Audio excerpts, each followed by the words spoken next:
Salut à tous les amis, j'espère que vous allez bien. C'est Antox, bienvenue à vous.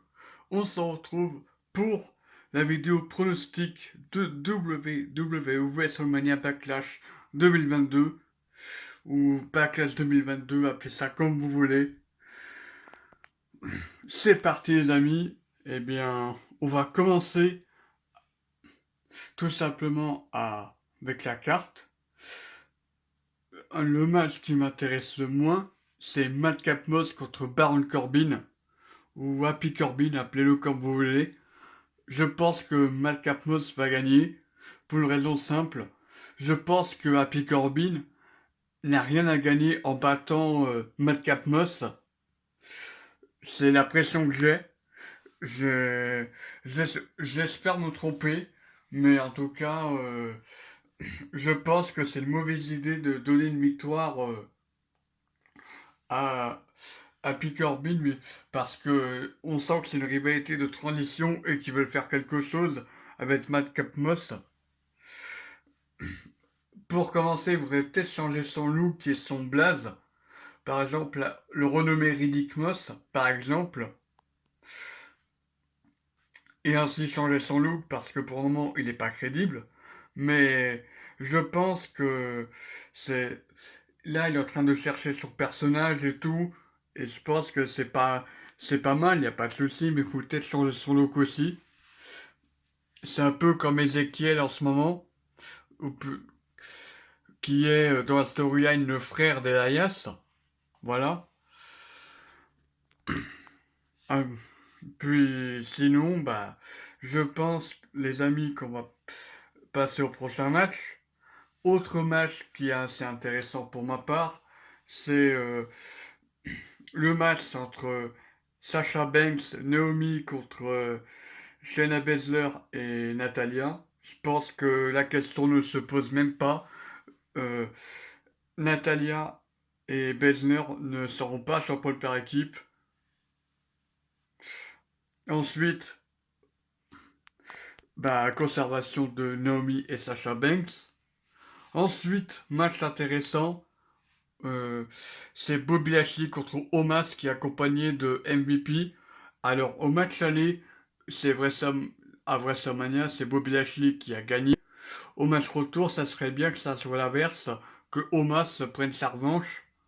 Parce que, surtout qu'il est accompagné de MVP, donc tout est possible. Je vois bien une victoire avec l'intervention de MVP. Ensuite, un match qui est intéressant là aussi, c'est un match entre Wanda Rousey et Charlotte Flair dans un I Quit match. Je pense que Wanda Rousey va devenir championne pour laisser du temps à Charlotte Flair. Et de toute façon, c'est pas comme si Charlotte Flair va redevenir championne dans quelques mois. Donc, la WWE ils peuvent se permettre de laisser le titre à Wanda Rousey. Et pour terminer cette rivalité, voilà les amis, c'est tout ce que j'ai à dire par rapport à ça, par rapport à ce match. Et puis, je pense que pour crédibiliser Ronda Rousey, il faut qu'elle gagne sur I Quit Match. Je la vois pas abandonner comme ça. Voilà les amis, c'est tout ce que j'ai à dire par rapport à ce match. Ensuite, match intéressant, pour ma part, c'est Edge contre Edge Styles. Alors, Damien Priest est banni des apports du ring, mais il peut y avoir une intervention de deux catcheurs potentiels. La première personne à qui je vois, c'est Rhea Ripley, qui peut intervenir pour aider Edge à gagner le match. Deuxième, deuxième chose, c'est Thomas Ciampa qui peut intervenir pour aider Edge à gagner le match aussi. Et chose que je...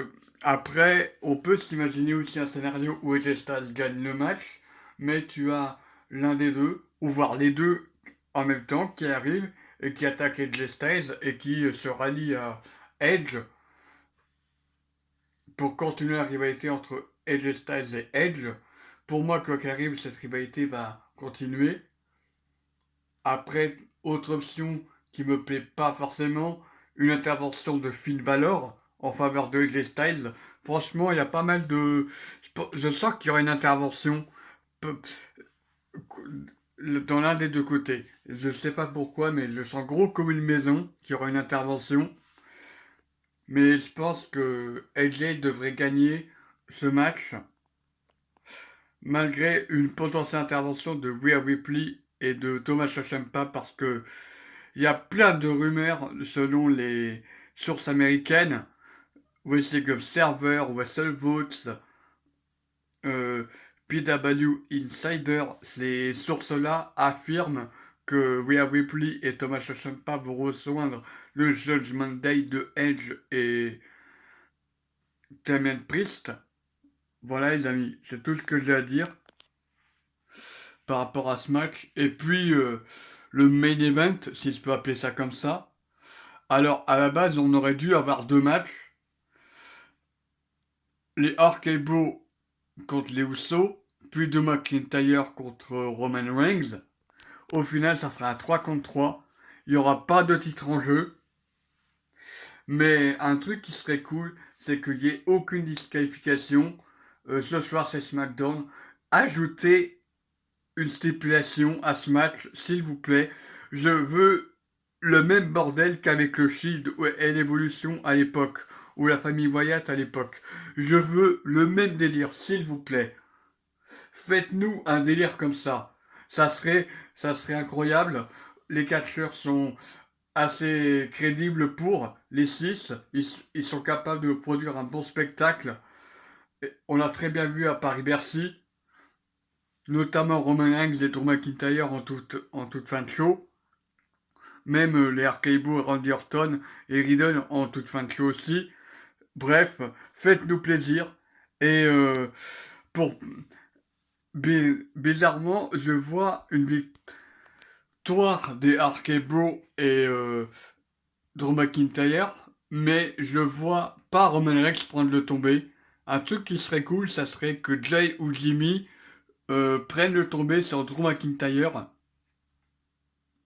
pour crédibiliser Drew McIntyre pour un potentiel match soit à SummerSlam, soit à Cardiff entre Drew McIntyre et Roman Reigns, euh, histoire de bien construire cette rivalité.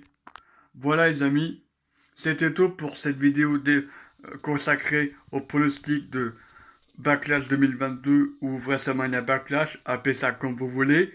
Prenez soin de vous, c'était Antox, merci d'avoir regardé cette vidéo et ciao tout le monde.